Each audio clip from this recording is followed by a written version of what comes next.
नंखायनो सोरबा सोरबा दिनैबो हमजानानै दिनै आरो गोदानै सोरबा सोरबा जेलाव थांनो गोनां जादों। एनडिएमएनि सेंग्राफ्रा सोरजों लिंक लाखिनानै दिनै केसखौ फोजोबनांगौ जाखो? बिथांमोनखौ जेब्ला लोगो हमनो थाङो बिथांमोनखौ अफिसाव लोगो मोना। जोङो बुंदों जुदि जोंनि सेंग्राफोरनि केसखौ फोजोबनोब्ला दायित्व लानांगोन। बर्तमान सरकारा सुक्ति खालायना फैदों, सुक्तिखारिफ्रानो दिनै गभर्नमेन्ट सालायबाय थादों। 24 आरो 25 2024 आरो 2005 देग्लायनि बाजेट जितु बिटिसिआव जानानै थांदों 18 आरो 19आव बे 18 आरो 19नि बाजेट बे बाजेटनि सायाव आं माखासे रायजो राजाफोरनो माखासे खेंफोरथि होनो सानदों। मानोना दिनै बर्तमान जाय इउपिपिएल सरकार प्रमद बर'नि दैदेननाय सरकारा जिबायदियै गोबां रोखोमनि डेभेलप जादों बा गोबां खामानि मावदों होननानै बिथांमोना जिबायदि खोथा बुंदों, नाथाय बिथांमोना बे नंखाय। मानोना बिथांमोना बिटिसिआव जेरैबायदि उन्नयन खालामनांगौमोन, जेरैबायदियै जौगाहोनांगौमोन बेबायदि बिथांमोना मावनो हायाखै। मानोना नैबे बाजेटआनो फोरमायगोन, बे बाजेटआनो फोरमायगोन थांनाय बोसोरनि 2023 आरो 2024 मायथाइनि जितु बोसोरारि जितु रां बावजा जितु बाजेट, बे बाजेटआव बिथांमोना मोनदोंमोन गासै 800 कौटि 800 crore बिथांमोना मोनदोंमोन। नाथाय देग्लायनि जितु रां बावजा देग्लायनि बाजेटआव बिथांमोना माने 803 कौटि 803 crore बिथांमोना देग्लाय मोनदों। बेहायनो फोरमान। मानोना बिथांमोना बिराद मावदों होननानै रायजो राजानि गेजेराव जिबायदि बाथ्रा बुङो बे गासिबो नंखाय। बिथांमोना मावनो हायाखै। बिथांमोननि खामानि मावनायनि सायावनो जों मोनसे नोंथांमोननि सिगाङाव रोखायै फोरमायनो सानदों। बिथांमोना थांनाय बोसोरनि जितु फैसा हरनाय एसओइडि फान्डनि बे एसओइडि फान्डआव बिथांमोना रोखायै बिथांमोना फोरमायदों गासै बेहाय आनस्पेन्ड बिथांमोना खरसा खालामनो हायाखै। 800 कौटिनि गेजेराव बिथांमोना खरसा खालामनो हायाखै। गासै 140 कौटि 87 लाख 140 crore 87 लाख बिथांमोना थांनाय बोसोरनि फैसाखौ खरसा खालामनो हायाखै। बे फैसा अलरेडि दिनैसिमबो बिथांमोननि आखायाव गैला। अलरेडि बे फैसा रिटार्न थांफिनसिगोन। मानोना दिनै बिथांमोना बुंनो नागिरदों बिराद खामानि मावदों। दिनै फैसाया मानो दिनै खरसा खालामनो हायाखै बिथांमोना दिनै बुंनो नागिरो जों बिटिसिआव गोबां रोखोमनि खामानि मावबाय, गोबां रोखोमनि डेभेलपमेन्ट जाबाय। बिथांमोना जितु रांखौनो जुदि खरसा खालामनो हायाबा बबेयाव डेभेलपमेन्ट जादों? नंखायनो आं दिनै रायजो राजानो बेखौ रोखायै फोरमायनो सानदों। बिथांमोना बुंनाय बाथ्राया नंखाय। खोथायाव बिराद मोजां खोथा बुङो बिथांमोना। बिराद डेभेलपमेन्टनि खोथा बुङो, उन्नयननि खोथा बुङो। नाथाय दिनै जों नुनो मोनदों एसओइडि फान्डनिफ्राय जितु फैनाय फैसा, बे फैनाय फैसाखौनो बिथांमोना खरसा खालामजोबनो हायाखै। बेनोथ' फोरमान ना। नंखायनो आं दिनै नोंथांमोननि मिडियानि जुगिदि आं रायजो राजानो फोरमायनो सानदों। बिथांमोना दिनै बे माने 140 crore दिनै बिथांमोना जायफोर लायबिलिटिस दं, जायफोर दिनै ठिकादारफोर बिथांमोननो मानो बिलखौ होनो हायाखै? बेफोर खोथाखौ जों बिथांमोननि सिगाङाव सोङोब्ला बिथांमोना माखासे नंखाय फोलानानै बिथांमोना बाथ्राखौ माने खोमानानै दोननो नागिरो। नंखायनो दिनै जों रायजो राजानि गेजेराव फोरमायथारनांगोन आरो बुंथारनांगोन बिथांमोना दिनै इसां डेभेलपमेन्ट खालामदोंब्ला दिनै थाखाया मानो बारा फैयाखै?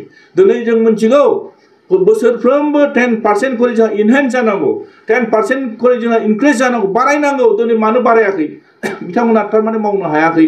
नंखायनो दिनै बिथांमोननि बुंनाय जेसेबांनाखि मिशनानो ला बिजनानो ला बिथांमोना थांखिखौ रायजो राजानो सिगाङाव दोननानै फोरमायो, खिन्थु दिनै बिथांमोना बे थांखिखौ मावफुंनो हायाखै। नंखायनो आं दिनै माखासे रायजो राजानि गेजेराव बेखौ फोरमायनो सानदों जों अपोजिसन जानानै माखासे रायजोनि गोसोनि साननाय बाथ्राफोरखौ जों फोरमायदों, जों सोंदों। रायजो राजाफोरनि खोथाफोरखौ जों बुंदों आरो बेखौ बिथांमोना दिनै बुंनो नागिरो गासिबो गासैबो खामानि मावजोबनाय खोथा बुङो। दिनै नंखाय खोथा फोलादों बिथांमोना। दिनै एमवाइसनि गेजेरजों 1500 कौटि थाखा फैनाय बेखौ दिनैसिमबो बिथांमोना थाइसेबो थाखा लाबोनो हायाखै। दिनै मात्र बिथांमोना जोंनो हिसाब होदों। जों सोंदोंमोन जे एसेम्ब्लियाव नोंथांमोना बे 1500 कौटि थाखानि गेजेराव दिनैसिम मा प्रजेक्ट दिनै नोंथांमोना लाबोना होफैनो हाखो, मा मावखो? दिनै बिथांमोना जोंनो मोनसे थयथ होदों। बे थयथआव दिनै बिथांमोना मात्र 6टा प्रजेक्ट अलरेडि बिथांमोना लाबोबाय होनना बुंदों। बिनि गेजेरावबो दिनै बे 6टा प्रजेक्टआव बिथांमोना माने 115 crore 71,000 नि अलरेडि बिथांमोना बे खामानिखौ स्टार्ट खालामबाय होनना बुंदों दिनैथ' मावजेनाखैनो बिथांमोना टेन्डार प्रसेस जादों होनना बुंदों दिनै खामानिया मावाखै थारमाने थाइसेबो फैसा फैयाखै बेथ' फोरमान ना नंखायनो दिनै बिथांमोननि बुंनायजों आरो बिथांमोननि मावनायजों मोनसेबो गोरोबा थगायजोबनानै बिथांमोना जोंखौ थगायना दोननो नागिरदों दिनै जों सोंदों बिथांमोननि गेजेराव आरो जों सोंबावदों बुंदों बिथांमोनखौ नोंथांमोना जे बिराद गिदिर गिदिर खोथानि बुङो बाथ्रा बुंबाय थादों दिनै जोङो नुनो मोनदों जे बर्तमान बिटिसिआव जि अबस्था जि थासारियाव दिनै नुनो मोनदों जोंनि जायफोर माने जोंनि एनडिएफबि सेंग्राफोरनि अबस्थाखौ जों सोंनाय जादों आं सोंनायनि गेजेराव बिथांमोना थांनाय एप्रिल 2023 नि बाजेटआव बिथांमोना जोंनो मोनसे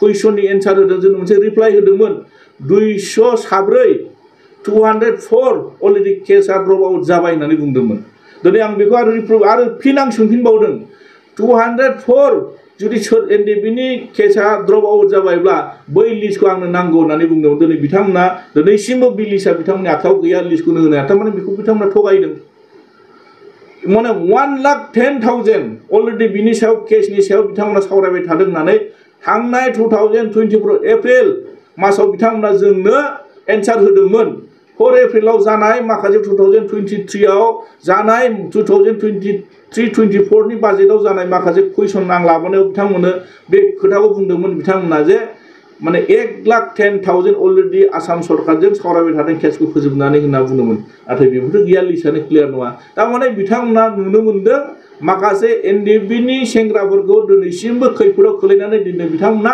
सरकार सालायबाय थानायखौ जों नुदों आङो बिनि गेजेराव सोंबावनाय जादोंमोन बर्तमान दा जिबायदि एनडिएफबिनि सेंग्राफोरनि सायाव जिबायदि कर्टनिफ्राय जिबायदि नटिस फैबाय थादों बिथांमोनखौ दिनै कर्टआव थांनानै बिथांमोननि केसखौ फोजोबनायनि कर्टआव हियारिं खालामदों थांनांगौ माखासे गोबां रोखोमनि जेंनायाव दिनै गोलैदों नंखायनो सोरबा सोरबा दिनैबो हमजानानै दिनै आरो गोदानै सोरबा सोरबा जेराव थांनो गोनां जादों दिनै जुदि एकर्डआ जाखांनायनि उनाव दिनै सरकारा दिनै बिथांमोना जायफोर सुक्तिखारि बिथांमोना दिनै गभर्नमेन्ट सालायदों सालायनायनि गेजेराव दिनै मानो बिथांमोना बेखौ बन्द खालामनो हायाखै मानो बन्द खालामनो हायाखै होननानै आं बिथांमोनाव जेब्ला सोङो बिथांमोना मोजां रोखोमनि जोंनो रिप्लाइ होनो हायाखै नंखाय फोलानानै बिथांमोना दोनदों खामानिखौ जों मावगासिनो दं आरो मावबाय थादोंब्लाथ' बन्द जानांगौमोन ना मानो बन्द जायाखै नंखायनो दिनै आं सोंबावदोंमोन जे जोङो एनडिएफबिनि सेंग्राफ्रा सोरजों लिंक लाखिनानै दिनै केसखौ फोजोबनांगौ जाखो बिथांमोनखौ जेब्ला लोगो हमनो थाङो बिथांमोनखौ अफिसाव लोगो मोना बिथांमोननि जिथु माने चेम्बाराव थांब्लाबो बिथांमोनखौ लोगो मोना अब्ला दिनै एनडिएफबिनि सेंग्राफ्रा गावनि पकेटनिफ्राय दिनै काइलिपारायाव थांनानै जोंहा आसामनि माखासे एडिजि बिथांखौ लोगो हमनानै दिनै केसखौ माने हिरेननाथ बिथांखौ दिनै थांनानै केसखौ फोजोबना लानो थाखाय बिथांमोना बाथ्रा बुंदों बिदिनो जायाना जोङो बुंदों जुदि जोंनि सेंग्राफोरनि केसखौ फोजोबनोब्ला दायित्व लानांगोन बर्तमान सरकारा सुक्ति खालामना फैदों सुक्तिखारिफ्रानो दिनै गभर्नमेन्ट सालायबाय थादों सोरबा एनडिएफबिनि केडारनो सोरबा नायस्रां मोनो सोरबा अखा दै मोनो सोरबा दानस्रां मोनो दायित्व होदों आं मोजां मोनदों खिन्थु दिनै बे होननानै दिनै बिथांमोननो दायित्व होनानै फोजोबना दोनबाथ' जानाय नङाना मानोना दिनै पाब्लिक प्रसिकिउटर सासे होनांगोन बेहाय बिथाङा दिनै पाब्लिक सासेजों मोजां लिंक लाखिनानै बे केसखौ फोजोबनायनि दायित्वखौ दिनै जों बै मानसिजों लिंक लाखिलायबासो जोङो मोनसे हाइ लेभेल कमिटि दानानै पलिटिकेलि जितु बे सिस्टेमनि गेजेराव बर्तमान गभर्नमेन्ट सालायबाय थानाय इउपिपिएल सरकार सालायबाय थानाय बिथांमोनाथ' सुक्ति खालामना फैनाय लिडारफ्रानो दिनैहाय ज' जाना दंना नंखायनो दिनै नुदों बिथांमोना मोनसेबो मोजां खामानि मावनो हायाखै थगायनानै माखासे बिटिसिनि जिथु मोननाय थाखा फैसा बिथांमोना जिबायदि धरनाव उन्नयन जिबायदि धरनाव उन्नति खालामनांगौ दिनै मोनसेबो रोखोमै बिथांमोना खामानि मावनो हायाखै